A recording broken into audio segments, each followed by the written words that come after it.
नमस्कार। आज का वीडियो बहुत इंपॉर्टेंट होने वाला है क्योंकि आज के वीडियो के अंदर असेसमेंट ईयर 13-14 से लेके असेसमेंट ईयर 17-18 के लिए जो केसेस खोले गए थे वो हाई कोर्ट ने क्वैश कर दिए हैं। तो दोस्तों, अगर आपका भी केस खुला हुआ है तो आप इस वीडियो को ध्यान से देखिए। इससे पहले मैं आपसे रिक्वेस्ट करूंगा कि आप हमारे चैनल पर नए हैं या आपने हमारे चैनल अभी तक सब्सक्राइब नहीं किया है तो आप हमारे चैनल को सब्सक्राइब कर लें ताकि हम आपके लिए ऐसी वीडियो, जानकारी भरी वीडियो बनाते रहें। दोस्तों, जब सुप्रीम कोर्ट का जजमेंट मई 2022 में आया था आशीष अग्रवाल के केस में, तो उसके बाद हमने एक वीडियो बनाई थी जिसके अंदर हमने बताया था कि कौन से केसेस इस जजमेंट के बाद सर्वाइव करेंगे और कौन से केसेस इस जजमेंट के बाद डिपार्टमेंट द्वारा बंद कर दिए जाएंगे। लेकिन उसके बाद सीबीडीटी ने एक सर्कुलर इशू किया, उसके ऊपर भी हमने एक वीडियो बनाई। वो सर्कुलर भी सीबीडीटी ने मई 2022 में सुप्रीम कोर्ट का जजमेंट आने के बाद सीबीडीटी ने वो सर्कुलर इशू किया। लेकिन जो सीबीडीटी का सर्कुलर था उसके अंदर उन्होंने जो टोला में टाइम लिमिट बढ़ाई गई थी, यानी कि कोरोना के कारण एक स्पेशल लॉ लाया गया था जिसके अंदर नोटिस इशू करने की जो टाइम लिमिट थी वो बढ़ा दी गई थी, उसका बेनिफिट लिया था। लेकिन हमारा हम्बल ओपिनियन यही था कि जो टोला के प्रोविज़न है वो जो हमारा नया एक्ट है जो 2021 के अंदर लाया गया है उसके ऊपर एप्लीकेबल नहीं होगा, और हमारा हम्बल ओपिनियन यही था कि डिपार्टमेंट का यह सर्कुलर गलत है।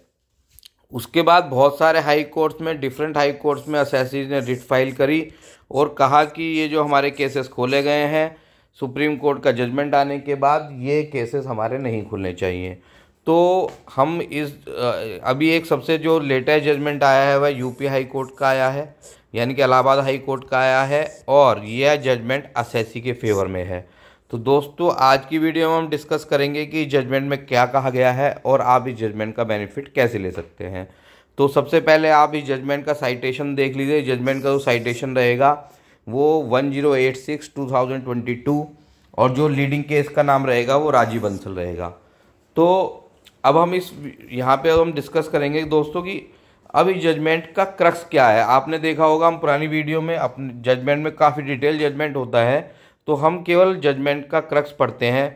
तो दोस्तों, आप यहाँ पे देखेंगे reassessment proceeding initiated under section 148 deemed to be notice under section 148A। तो सुप्रीम कोर्ट ने कहा था कि जो 148 के नोटिस हैं 148A के माने जाएंगे, और जो नोटिस इशू किए गए हैं 1/4/2021 से लेके 30 जून 2021 के लिए, उनके ऊपर ये जजमेंट एप्लीकेबल होगा। और कोर्ट ने क्या कहा है कि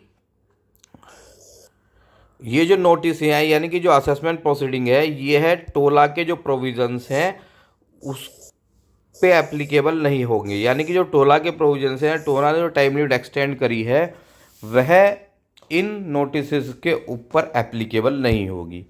तो दोस्तों, अब हम डिस्कस करेंगे कि इस जजमेंट का इफेक्ट क्या रहने वाला है, इस जजमेंट को आप कैसे डील करें। तो अगर आपका केस 13-14 यानी कि असेसमेंट ईयर 13-14, 14-15 के लिए खोला गया था, तो आपका केस इस जजमेंट के अकॉर्डिंग आपका केस जो है क्लोज हो जाना चाहिए। तो यानी कि आपकी एस्केप्ड इनकम कितनी भी हो, कितना भी आपने टैक्स चोरी किया हो, कितना भी आपने टैक्स ना पे किया हो, तो 13-14 और 14-15 के आपके केसेस बंद हो जाएंगे। अब हम डिस्कस करेंगे बाकी असेसमेंट ईयर के लिए। तो जो हमारे बैलेंस असेसमेंट ईयर बचते हैं वो बचते हैं दोस्तों 15-16, 16-17, 17-18, ये 3 असेसमेंट ईयर बचते हैं। इनके केसेस के अंदर दोस्तों क्या होगा कि ये केसेस जब भी कंटिन्यू रहेंगे जो 149 की हमारी 2 कंडीशन है, अगर ये उसको फुलफ़िल करते हैं। जो हमारी 2 कंडीशन है उसमें सबसे इम्पोर्टेंट कंडीशन क्या है कि आपकी जो एस्केप्ड इनकम है 50 लाख और उससे ज़्यादा होनी चाहिए, और जो सेकंड कंडीशन है वो escaped income in form of asset होनी चाहिए। तो वो क्या होती है वो हम लास्ट वीडियो में डिस्कस कर चुके हैं, मैं पिन कमेंट में भी दे रहा हूँ, आप वहाँ जाकर देख सकते हैं। तो दोस्तों, अगर आपकी असेसमेंट ईयर 15-16, 16-17 और 17-18 में जो आपकी एस्केप्ड इनकम है वह अगर आपकी 50 लाख रुपए से नीचे है तो आपके केसेस भी इस जजमेंट के अकॉर्डिंगली क्लोज कर दिए जाएंगे।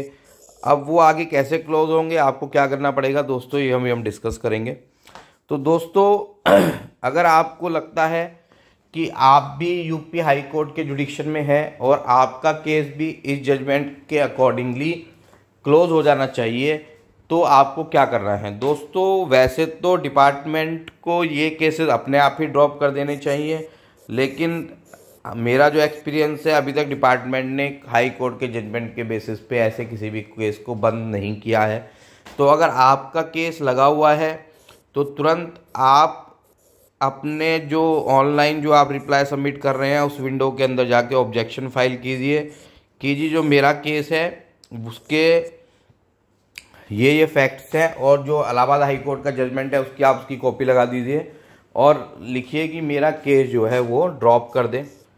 और इसमें एक सबसे इम्पोर्टेंट बात क्या है कि आप लिखिए कि मेरा केस अगर आप ड्रॉप भी नहीं करते हैं तो आप मेरे ऑब्जेक्शन को पहले डिस्पोज ऑफ करें, यानी कि आप इस असेसमेंट प्रोसीडिंग को कंटिन्यू करने से पहले आप मेरे ऑब्जेक्शन को डिस्पोज ऑफ करें, ताकि मैं भी अगर सेटिस्फाई नहीं हूं तो मैं भी इलाहाबाद हाई कोर्ट में जा सकूं। तो दोस्तों आप जैसी ऑब्जेक्शन फाइल करते हैं और आपके असेसिंग ऑफिसर आपके ऑब्जेक्शन को रिजेक्ट कर देता है, तो आप तुरंत उस रिजेक्शन के बेसिस पर या अगर वो आपके ऑब्जेक्शन पर कोई एक्शन नहीं लेता है तो आप भी तुरंत इलाहाबाद हाई कोर्ट में रिट फाइल कीजिए, ताकि आप भी इसके बेसिस पे अपने केसेस को ड्रॉप करा सकें।